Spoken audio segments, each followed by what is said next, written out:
E nós estamos hoje no nosso estudo de número 4 do mês de abril, dessa primeira parte da nossa série que fala de convicção, de que Deus me ouve, e hoje o subtema é a comunhão com Deus gera segurança. Amém? Salmo 27, versículo do 1 ao 6, quando querem palavra de Deus para o seu coração, digam amém. Amém. Glória a Deus.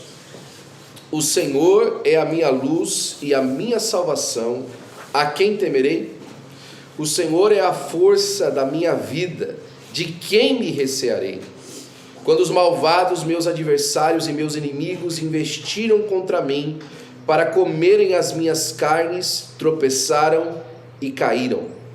Ainda que um exército me cercasse, o meu coração não temeria. Ainda que a guerra se levantasse contra mim, nele confiaria. Uma coisa pedi ao Senhor e a buscarei, que possa morar na casa do Senhor todos os dias da minha vida, para contemplar a formosura do Senhor e aprender no seu santo templo. Porque no dia da adversidade me esconderá no seu pavilhão. No oculto do seu tabernáculo me esconderá. Por-me-á sobre uma rocha.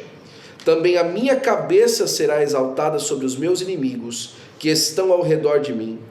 Pelo que oferecerei sacrifício de júbilo no seu tabernáculo. Cantarei, sim, cantarei louvores ao Senhor. Aleluia. Que salmo bonito, né? Que alegria que o salmista expõe, manifesta, pela consciência de saber que está guardado por Deus. Eu não sei se você já se alegrou por isso hoje, se você já colocou a peça do seu coração, né? O lugar do seu coração para meditar no fato de que você é guardado por Deus. Já parou para pensar nisso hoje? Já parou para respirar isso hoje, para memorizar isso hoje, para relembrar isso hoje, que a sua vida está guardada por Deus e não há nada que o inimigo possa fazer contra você? Nada, absolutamente nada. O inimigo, a palavra de Deus fala, e o maligno não os toca, porque está guardado por Deus, porque está sustentado pelo Senhor. Pastor Ismael, que escreve esse estudo, ele começa dizendo alguma coisa que eu e você estamos de cor de saber, né? É só olhar aí, não precisa nem de olhar na televisão hoje, porque muita gente não assiste mais televisão, mas é só você abrir aí qualquer grupo do WhatsApp, qualquer site de notícia, mídia social. Estamos vivendo um tempo de insegurança. O mundo está inseguro. As pessoas estão, como a gente fala no inglês, né, popular, jumpy. O pessoal está pulando, o pessoal está todo mundo com medo, né? Econômica e financeira, familiar e migratória, que tem abalado tantos que muitas vezes sequer querem sair de casa ou mudam de cidade, de estado e até precipitadamente voltam para o Brasil. Eu já falei com pessoas que estão assim, antes que façam alguma coisa comigo, eu vou embora. Insegurança. As pessoas estão inseguras. Antes que alguma coisa aconteça, eu já vou agir precipitadamente. Precipitação, né? Somos imigrantes e muitas coisas que tínhamos e que nos faziam sentir segurança no Brasil, agora nos faltam. Familiares, né? Irmão, eu não sei se você passou a experiência de ter filhos pequenos na América. Eu sei que alguns sim. Mas ter filhos pequenos na América sem os seus pais em volta de você. Irmão, sem aquela rede de apoio, quando um fica com febre, ou quando você quer ir na esquina e precisa de 5 minutos sem ter que ao tempo todo dar assistência aos filhos, você não tem, né? Insegurança sobre o que vai acontecer, quem vai ficar com seus filhos. Quantos pais passam a insegurança de não falarem a mesma língua que seus filhos? O filho fala inglês e não entende português. O pai não entende o filho e o filho não entende o pai. O pai vai na escola e não sabe o que o professor está falando com ele. Aquela insegurança da comunicação das famílias, né? Emprego estável. Quando vem uma crise, o primeiro a perder o emprego é o imigrante. E o último a recuperar também é ele, né? Salário fixo. Irmão, nunca aquela palavra foi tão verdade. Aquele que não trabalha, que também não coma. Aqui nesse país é assim. Se você não fizer por onde, você não recebe. Insegurança financeira o tempo todo. O tempo todo. Aliás, esse é um dos motivos, por exemplo, que a gente tem tanta dificuldade de fazer culto durante a semana. Os irmãos estão trabalhando. Os irmãos estão trabalhando, e não é porque os irmãos são inseguros, é porque nós vivemos num ambiente de insegurança financeira. Se o irmão não fizer aquelas horas da quarta-feira à noite, muito provavelmente o irmão vai ter falta durante a semana, mas a gente fala um pouquinho disso depois, né? Mas essa é a consciência das pessoas. As pessoas vivem debaixo dessa ameaça, ainda que às vezes erroneamente vivem debaixo dessa ameaça, né? Benefícios do empregador, FGTS, fundo de garantia, o que é isso? Né? Ninguém tem acesso a essas coisas, né? Ninguém tem acesso à questão da aposentadoria, por exemplo. A aposentadoria americana, por exemplo, quem tem aposentadoria americana precisa de trabalhar, porque ela não é suficiente para suprir todas as necessidades das pessoas, né? Nós vemos múltiplos focos de guerra e rumores de guerra no mundo, talvez limiar inclusive de guerras atômicas, né? As notícias são confusas e assustadoras, né? Nós temos aí mudança de governo, a inflação, o custo de vida. Tudo isso ameaça as pessoas, elas vivem constantemente em insegurança. Como nunca antes, os fundamentos familiares estão sendo abalados. Nosso inimigo investe nessa área para tirar o chão, para desestruturar a família e, consequentemente, desestruturar o indivíduo, a igreja e a sociedade. E aí a pergunta surge, né? Como sentir segurança? Como é que a gente pode sentir segurança no meio de tamanha vulnerabilidade? Como é que a gente sente-se seguro? Se tudo que a gente olha parece que está se mexendo, né? Dr. Ávigos costumava contar que se você está no farol e você vê o poste se mover, o poste se movendo do seu lado, a primeira coisa que você faz é o quê? Você aperta o freio, porque o seu carro está se movendo, provavelmente o seu carro está andando, né? Agora, se você aperta no freio e seu carro está parado e o poste continua se movendo, aí você começa a se assustar, não é? Por quê? Porque agora o poste está caindo, ou então as coisas começaram alguma coisa está fora do lugar. Os fundamentos pelos quais nós observamos para ter firmeza na nossa vida estão sendo abalados. Você ser uma pessoa direita, que anda direito e faz o bem hoje, já não te garante o que garantia no passado. Como é que faz então para a gente se sentir seguro? A primeira coisa que nós precisamos fazer para nos sentir seguro é conhecer quem é Deus. O nosso foco, a nossa atenção para se sentir seguro num mundo de insegurança tem que ser: nós precisamos de conhecer ao Senhor. Tem um salmo que eu gosto muito, eu compartilho sempre ele com você, o salmo de número 4, o salmo de número 3, Davi escreve esses dois salmos no mesmo momento da sua vida, quando Absalão estava vindo contra ele. E você sabe, ele estava passando por aquele momento de tristeza, sai de Jerusalém para não ter embate com o seu filho toma o poder, toma o trono. Aitofel, que era conselheiro dele, agora está aconselhando Absalão. E Absalão está naquele ímpeto da juventude: eu vou tomar tudo que era do meu pai, porque meu pai não foi justo, porque meu pai não foi correto, e agora eu vou fazer de novo aqui diferente desse lugar, eu vou ser um rei estabelecido de força e de glória e, entre aspas, de justiça. E aí Aitofel pega e dá um conselho para ele: olha, me dá 50 homens que eu trago a cabeça do seu pai hoje aqui. Só que Abiatar fica para trás, para tentar dar conselho, para confundir Absalão e tentar fazer com que Davi conseguisse fugir.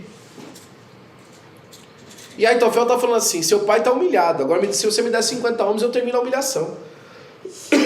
E Abiatar fala assim: não, o homem está muito nervoso, ele deve estar agora dentro de uma caverna com uma ursa roubada pelos cachorros. E se você chegar lá agora, você vai passar vergonha, porque ele é um homem de guerra. E ele vai saber o que vai fazer. E como é que estava Davi? Versículo 8 do Salmo 4. Em paz me deito e logo pego no sono, porque só tu, Senhor, me faz habitar em segurança. O mundo está caindo. Não existe conselho positivo quanto a Davi de lado nenhum. Um está falando, ele está emocionado, ele está com raiva. O outro está falando, não, ele está amedrontado, ele está acuado. E como é que está Davi? Seguro. Porque Davi, em primeiro lugar, ele conhecia quem é Deus. E em primeiro lugar, o que você precisa de saber de Deus é que Deus é onisciente. Glória a Deus. Não há situação, não há enredo, não há momento que você apresente para Deus que Deus faz assim: rapaz, eu não sabia. Que susto, meu amigo, nunca imaginei que você estivesse passando por isso. Rapaz, que situação difícil você está passando, meu amigo.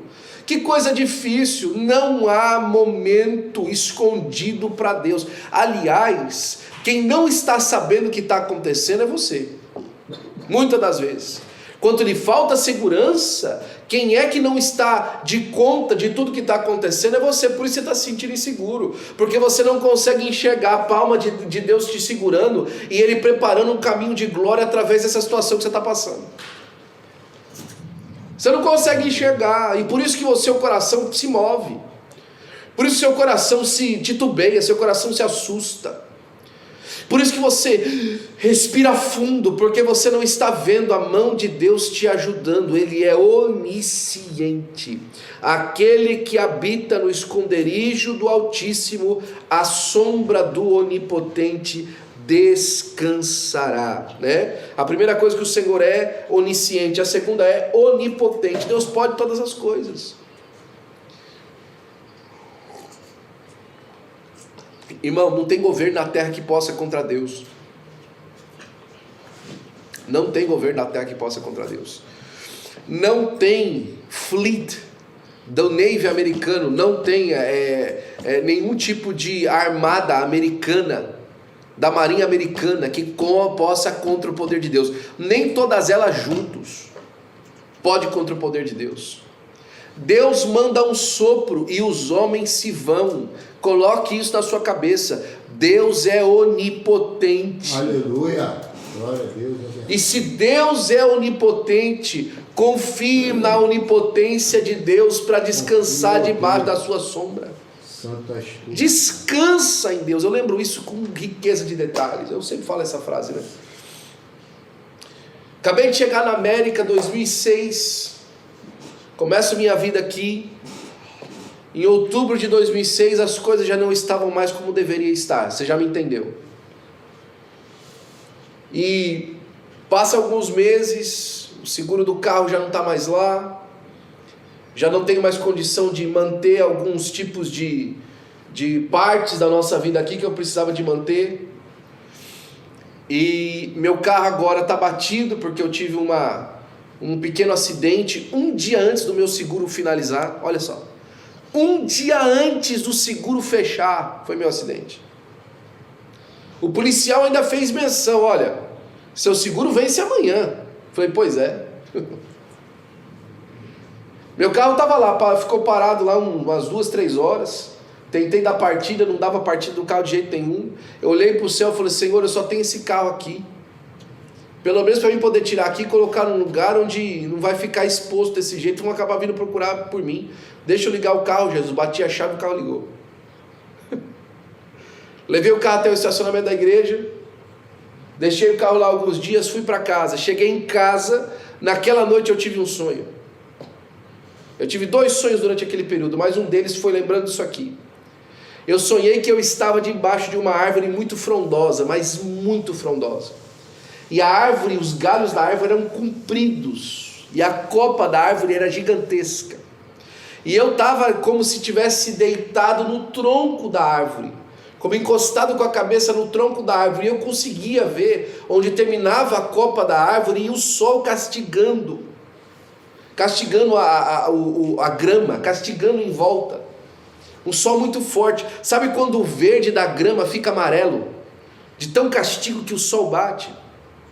E eu estava ali me sentindo seguro, fresco, debaixo daquela sombra. E o Senhor me falou, e enquanto você ficar pertinho de mim e debaixo da minha sombra, o sol não te pega. Glória a Deus. Eis aqui a minha vida 18 anos depois. Glória a Deus. Fique guardado por Deus, irmão. Deus é onipotente. Deus pode todas as coisas. Nenhum mal te sucederá, nem praga alguma chegará à tua tenda. Seja guardado pelo Senhor. Por que Ele é onipotente? Porque Ele é onipresente. Deus está aí com você agora. Deus está aí agora com você, vendo a sua lágrima agora mesmo. Deus está aí agora vendo o seu sorriso agora mesmo. Deus está aí inclusive vendo o arrazoar do seu coração agora mesmo, né? Porque tem gente que recebe a palavra e fala assim: Deus está mandando, o pastor está mandando recado para mim. Ele não consegue entender que Deus é onipresente. Não vive essa realidade. Meu Deus. De que Deus está aí vendo a sua conversa. Meu Deus. De que Deus está aí observando os seus comentários. De que Deus está aí vendo cada passo que você dá, o arrazoar do seu coração. Jesus olhava para os discípulos e também para os fariseus e conseguia entender a intenção do coração dele. Você acha que Deus mudou? Que Deus já não revela mais a intenção do nosso coração? Ele é onipresente, Ele está aí na sua casa, na sua vida, no seu coração, na sua mente. Glória a Deus, bendito seja. É isso que forma o nosso trio de segurança. O fato de que ninguém pode contra Deus nos deixa seguro, irmão. Olha, no Brasil isso acontecia muito, né? Por que as pessoas se sentiam seguras no Brasil? Porque elas tinham o número do prefeito. Não é? Porque elas tinham o número do governador, ela era uma pessoa conhecida. Porque ela tinha um deputado federal amigo. É. E aqui quem que você tem? O dono do universo, o Senhor nosso Deus. Glória a Deus. É por isso que Davi falou assim: Senhor, eu não tenho outro bem além de ti. Glória a Deus. Aleluia. Sabe quem falou isso, irmão? Foi o rei de Israel. Com toda a sua riqueza, com todo o seu exército, com todo o seu aparato, com todo o seu prestígio, ele falou assim: eu não tenho outro bem além do Senhor. Não tem outra coisa que me sustenta a não ser a graça de Deus, o amor de Deus, o poder de Deus, né? Segundo a Bíblia, nós precisamos conhecer a Deus, né? E segundo a Bíblia, é justo e legítimo que os crentes clamem sempre pela proteção de Deus diante das circunstâncias hostis, né? O Salmo de número 18, que Davi escreve depois que ele termina as suas guerras, está lá no 2 Samuel capítulo 22, esse salmo repetido também. A epígrafe desse salmo diz assim: depois que Deus deu salvação a Davi contra Saul e todos os seus inimigos, Davi escreve esse salmo no final da sua vida de guerra, da sua vida de batalhas. É quando Abissai livra Davi de ser morto pelo aquele gigante, lembra? Ele fica cansado no meio da batalha, o gigante vem contra ele, Abissai entra no meio e vence o gigante para Davi. E depois eles fazem uma reunião, os valentes de Davi falam assim: você não vai mais para a guerra com a gente, para que não se apague a lâmpada de Israel. E aí Davi agora está em casa, e aí ele vai fazer uma memória das guerras. Ele vai lembrar todas as vezes que Deus colocou a mão. Ele vai fazer memória como Deus nunca lhe faltou. Glória a Deus. Sabia que às vezes é o que falta para você, fazer memória de todas as vezes que Deus não lhe faltou, de que Deus colocou a mão, né? O Dr. Ulisses Guimarães, que foi um dos grandes baluartes da política brasileira, ele falava assim que o favor é a véspera da ingratidão. Você faz um favor hoje, é a véspera do outro dia da pessoa ser ingrata com você. Ninguém sabe melhor essa frase do que Deus. Porque o favor dele está estendido hoje, amanhã nós vamos ser ingratos. Ah, Senhor, o Senhor não está me vendo. O Senhor está aqui comigo. É por isso que Davi escreveu: Senhor, eu te amarei de todo o coração. O Senhor é a minha fortaleza, o meu rochedo, o meu lugar forte, o meu libertador, o meu Deus, a minha fortaleza, em quem confio, o meu escudo, a força da minha salvação, o meu alto refúgio. Invocarei o nome do Senhor, que é digno de louvor, e ficarei livre dos meus inimigos. Glória a Deus, aleluia. Olha, se eu falar com Deus, já era. Se eu levantar minha boca para dizer para Deus, olha, acabou o problema. Não tem mal que subsista, porque eu vou falar com Deus. Porque eu vou contar tudo isso aqui que está acontecendo para Deus, vocês vão ver só. Lembra quando Aí o pessoal falava assim, olha, eu vou falar para minha mãe, viu o que vocês fizeram comigo aqui. Aí depois, ih, rapaz, fala para sua mãe não. Eu vou contar para o meu pai o que vocês fizeram comigo. E fala isso não, meu amigo, vai dar problema para a gente. Pois é o que Davi fazia. Eu vou contar tudo para Deus, viu? Eu vou ficar livre de vocês. Eu vou ficar livre dos meus inimigos, porque Deus vai se levantar ao meu favor, para a glória do nome do Senhor Jesus Cristo. Salmo 16, guarda-me, ó Deus, por quem te confio. A minha alma disse ao Senhor, tu és o meu Deus, não tenho outro bem além de ti. É Deus quem promete segurança em meio aos perigos e ao caos. Ele é a nossa torre forte. Deus é socorro bem presente na hora da angústia. Nós precisamos, irmãos, conhecer Deus na sua palavra. Nós precisamos conhecer Deus através da sua palavra, saber que a palavra de Deus está recheada de socorro para nós. Olha, meu Deus do céu, como Deus está falando com você aqui hoje. Como Deus quer segurar o seu coração nesse tempo de transições para você. Você não sabe o quanto você vai ser feliz depois desses dias. Glória a Deus. Se você pudesse ver e enxergar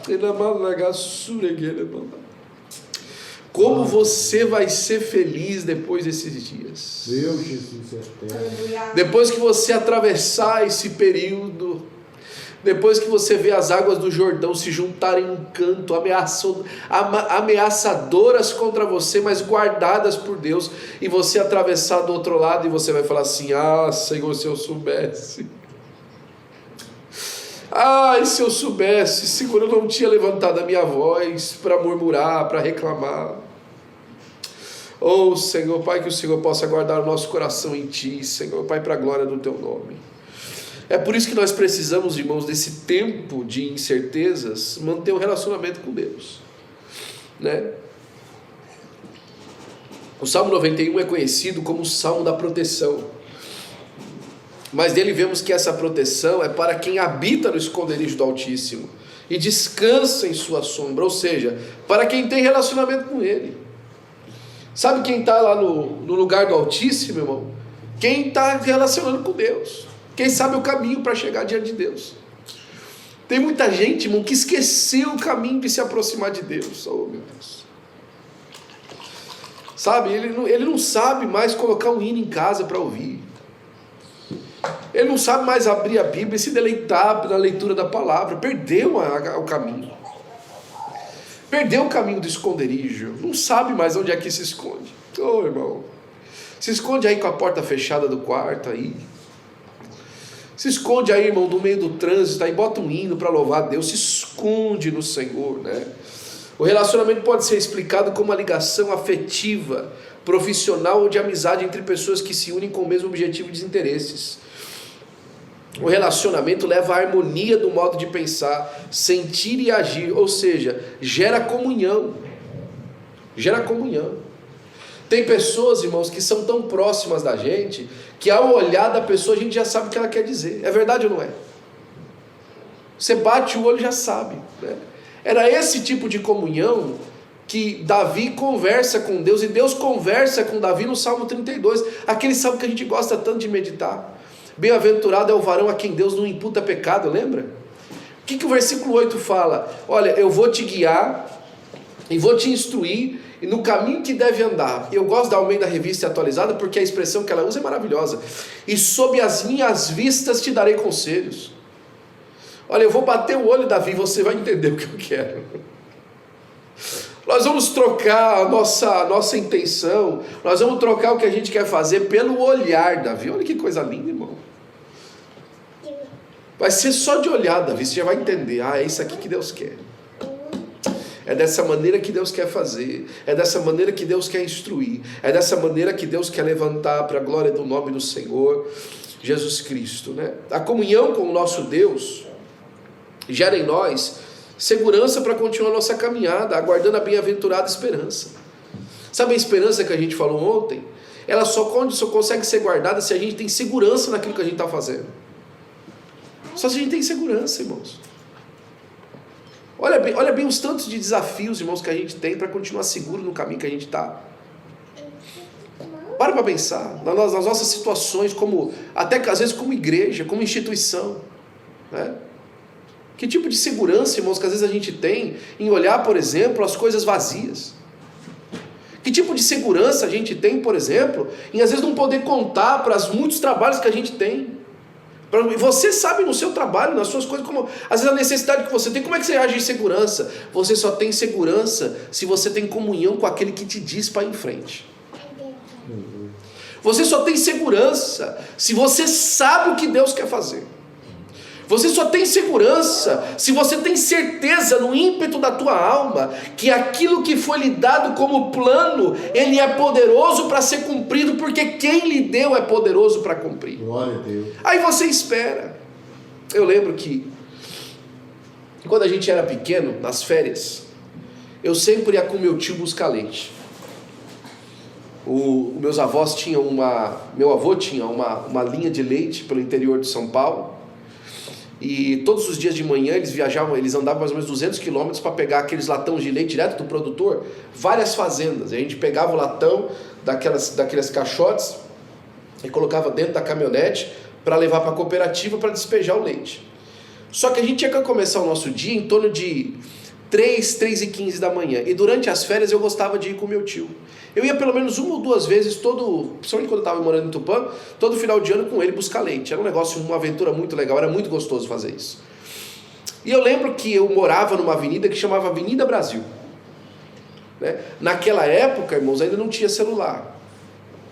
Então, combinado no dia anterior, era que eu tinha que ficar ali na esquina da minha casa com a Avenida Brasil, às 3 horas da manhã, esperando meu tio. Né? Irmãos, e às vezes, na maioria das vezes, eu ia lá para a esquina esperar sozinho, com 9 anos de idade. Uma cidade do interior, que não tem muito perigo, mas ia lá sozinho. Às 3 horas da manhã. Por quê? Porque minha mãe tinha combinado com meu tio que ele passaria lá naquele horário. Então eu ficava lá esperando na esquina, olhando para o final da avenida, que era comprida, para ver se eu enxergava os olhos de gato da caminhonete do meu tio entrando na avenida. Porque eu já sabia, quando eu olhava de longe, que eu via aqueles 2 olhos de gato em cima da caminhonete da F4000, entrando na avenida e apontando, eu falei, aquele ali é meu tio. Porque eu não conhecia outro F4000 ali da região que tinha aqueles olhinhos de gato. Então eu ficava esperando, com a certeza de que aquilo que a gente tinha combinado ia aparecer. Pensando aqui com você hoje, eu penso em 1000 perigos que podia acontecer. E se passasse alguém lá que não fosse meu tio? E se viesse alguém andando ali e fizesse um mal contra mim? Eu, uma criança de 9 anos, naquela hora, esperando meu tio. Agora pergunta para aquela criança, aquele dia, se ela estava passando alguma coisa dessa na cabeça dela. Sabe por quê? Porque ela estava seguro que aquilo que havia sido combinado ia acontecer. Aleluia. E a criança está aqui até hoje, Glória a Deus. para dizer que tudo que foi combinado, aconteceu. Glória a Deus. Agora, você percebe que às vezes a nossa, entre aspas, pseudo-maturidade, oh meu Deus, a nossa pseudo-crescimento espiritual tira de nós a segurança de estar como uma criança esperando pelo nosso Pai, esperando para que o plano do Pai se cumpra, esperando para que a instrução do Pai aconteça como Ele disse que ia acontecer. Que Deus possa restaurar hoje a nossa segurança nele, uma convicção da nossa fé, do conhecimento que nós temos de Deus, né? Porque isso gera efeitos. Estar seguro com Deus, né? Ela gera efeitos na nossa vida.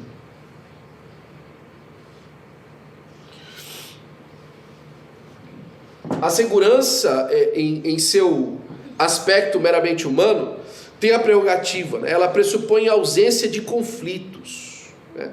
Ela pressupõe uma ausência de conflitos. A segurança em Deus vai muito além disso. Ela garante salvação mediante a fé. E a certeza de que no final de nossa existência terrena, temos nos céus uma pátria onde esperamos o nosso bem-amado Senhor, nosso Deus, né? É aqui mesmo. Glória a Deus, é isso mesmo. Porque sabemos que a nossa casa terrestre desses tabernáculos, né, vai se desfazer. E temos de Deus um edifício, uma casa não feita por mãos, eterna nos céus. E por isso também gememos desejando ser revestidos da nossa habitação que está no céu. A promessa divina de segurança também fortalece as nossas convicções espirituais para suportarmos o peso das tempestades que abatem sobre a nossa caminhada. Uma coisa que às vezes a gente não faz a conta é o seguinte: tudo bem, e se todos esses planos terrestres fracassarem? Se hoje você fechar os olhos da sua existência aqui na terra, onde é que você abre a próxima vez os olhos? Onde é que você abre a próxima vez os olhos? Na glória de Deus, diante do Senhor nosso Deus, no céu. É por isso que a nossa segurança ela é absoluta, porque ela não só rege a respeito das coisas que dizem respeito aos planos de Deus para nós nessa terra, mas elas entram até o plano maior de Deus nos céus. Elas atravessam, elas vão além. Elas não servem simplesmente para a manutenção da nossa vida aqui, não. Elas alcançam o céu de eternidade com Deus. Eu falei alguns dias atrás, quantos de nós já não pensam mais nos galardões do céu, só os galardões da terra? A gente só espera o galardão da terra, não aguarda mais o galardão do céu. Hoje nós fomos num culto fúnebre, eu e minha família, do nosso vizinho, que passou para o Senhor no dia 22 de novembro. 22 de dezembro. 26 de novembro foi 26 de novembro. 22 de novembro que ele morreu, 26 era aniversário dele. Isso. Ele passou para o Senhor nessa data recente. E foi o culto fúnebre dele agora, um culto de celebração da vida dele. E todo mundo que subiu lá falou sobre a conduta dele como crente. Eu não vi ninguém falar do carro que ele dirigia. Eu não vi ninguém dizer que ele era um homem que tinha muito dinheiro. Mas eu vi uma igreja lotada, pessoa após pessoa, descrevendo um homem de Deus que amava o Senhor e que certamente estava agora na glória. Glória a Deus. Aleluia. Glória a Deus. Isso é legado, irmão. Tem muito CEO de grandes companhias que o funeral dele vai ser vazio. E desse servo de Deus estava lá lotado. E sabe de uma coisa gloriosa? Todo mundo sorrindo, lembrando das vitórias de um homem de Deus. Glória a Deus. Aleluia. Glória a Jesus. Segurança, irmãos. Segurança que os filhos foram criados no caminho do Senhor. Segurança que a esposa foi amada até o último instante. Segurança de que cada testemunho valeu a pena em cada momento. Seu irmão mais novo deu testemunho da sua vida. Um amigo de faculdade deu testemunho da sua vida de 30 anos atrás, dizendo: olha, esse homem trouxe a mim para Cristo. Está lá recebendo o galardão dele agora. Mas a nossa preocupação é: será que esse ano vai dar para trocar de telefone? Será que esse ano eu vou conseguir trocar meu carro? Será que esse ano aqui na América eu vou conseguir conquistar os meus objetivos? Irmãos, a nossa segurança é o fato de Jesus Cristo ter morrido na cruz do Calvário, e o céu é o nosso lugar. O céu não é aqui. Aleluia. O céu é o céu, irmão. O céu é o lugar da habitação de Deus, né?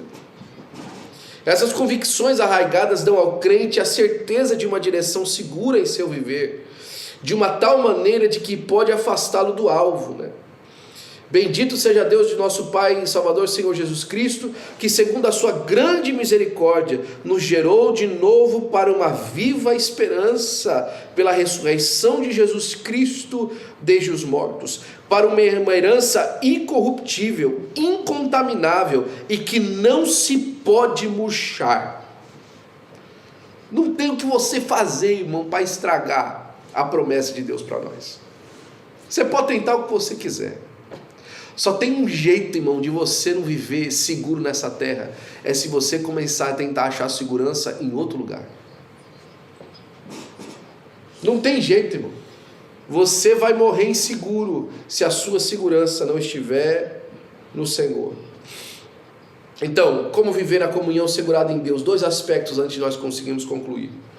Viver na verdadeira dimensão da fé. A resposta encontramos no episódio em que 3 jovens de Israel na Babilônia enfrentaram Nabucodonosor. Você conhece isso. Eles acreditavam firmemente que sustenta as bases sólidas, verdadeiras da segurança em Deus. Eles acreditavam firmemente, sem qualquer sombra de dúvida, que Deus os podia livrar da fornalha de fogo ardente, como hoje cremos com a mesma firme expectativa no poder de Deus para curar, libertar e proteger contra os perigos deste mundo. Todavia, ao mesmo tempo que demonstraram a sua fé, não era imediatista ou limitada ao fogo da fornalha, mas olhavam um pouco mais adiante para a glória que estava guardada da eternidade. Ou seja, eles falavam assim: Deus pode nos livrar do fogo, mas se não livrasse, não tem problema. Não tem problema. Se Ele não nos livrar do fogo, a nossa atitude não muda, porque o nosso olho está além da fornalha.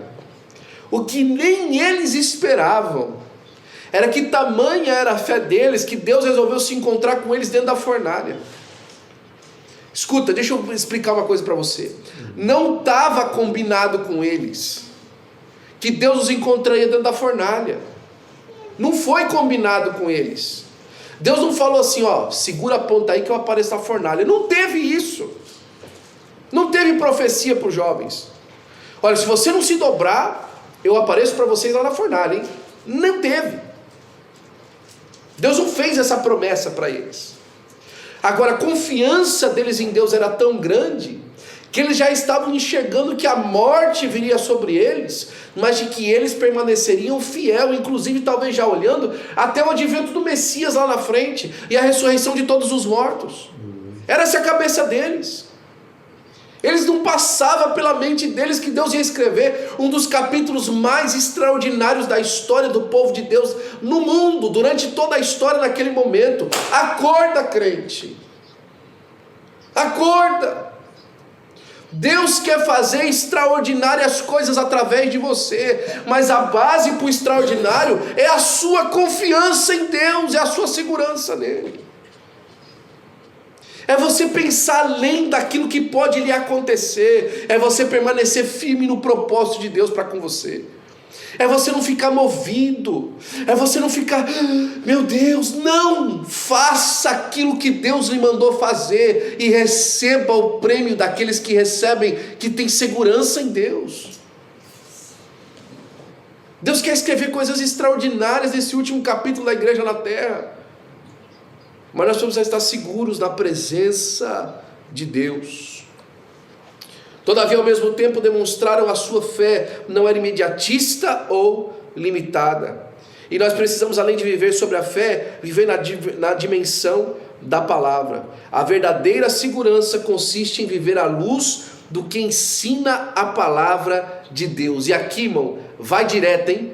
Vai sem curva. Não adianta viver uma vida de pecado e querer estar dizendo que vive pela fé. Não combina. Não adianta estar vivendo uma vida no pecado e querer dizer que está vivendo pela fé. É palavra e fé, espírito e verdade. É os dois. É ter firmeza de cumprir a palavra, de amar a palavra, de andar sobre a palavra. É isso que a palavra de Deus diz sobre isso. Eu acredito, eu confio e ajo sobre isso. E ando sobre isso. E cumpro sobre isso. Isso é em todas as áreas da vida. Em todos os momentos da vida. Sobre o que diz respeito a tudo. Né? Enquanto aquilo que está dito aí não contradiz a palavra, cumpra a palavra. Quando contradiz, cumpre a palavra do mesmo jeito. Cumpra a palavra, né? Para a glória do nome do Senhor Jesus Cristo. Assim, a verdadeira segurança consiste em crer e descansar nos propósitos soberanos de Deus. Muitas vezes esses propósitos se manifestam na forma de um livramento físico, da cura de uma enfermidade, né? Trazendo glória ao nome do Senhor. Em outros casos, todavia, teremos de enfrentar a fornalha aquecida 7 vezes mais, como soberana vontade de Deus. Contudo, seja qual for a situação, nossa cabeça será exaltada com a soberana vontade de Deus. Contudo, seja qual for a situação, sempre exultaremos na presença de Deus, o nosso verdadeiro abrigo. O cristão, irmãos, ele pode de verdade, ele tem condições de verdade descansar na presença do Senhor. Ele pode descansar, você pode descansar. Você pode dormir. Esses dias atrás eu estava me lembrando, junto com esse episódio de Davi que eu falei no começo, do episódio do Senhor Jesus Cristo dormindo no barco. O mar revolto, irmão, querendo engolir o barco, e Jesus dormindo. Tranquilamente dormindo. Diz que ele achou uma almofada lá e puxou um ronco. E ele falou assim: passemos para outra margem. E foi dormir. E os discípulos acordam: mestre, não te importa que pereçamos? E essa pergunta, irmão, ela ora me parece cômica, ora me parece ofensiva, né? Cômica porque eu fico imaginando a cara deles, né? O medo no meio do mar. Meu Deus do céu, nós vamos morrer aqui. Eu estou falando de pescador, hein? Você imagina os pescadores acostumados com a qualidade do mar, da qualidade daquele lago de Genezaré. E eles, na sua mente, acertados de que naquele processo de degradação geográfica, né, climática, naquele processo de degradação climática, o único cenário final é nós morrermos aqui. Ou seja, eles não conseguiram se livrar por nada.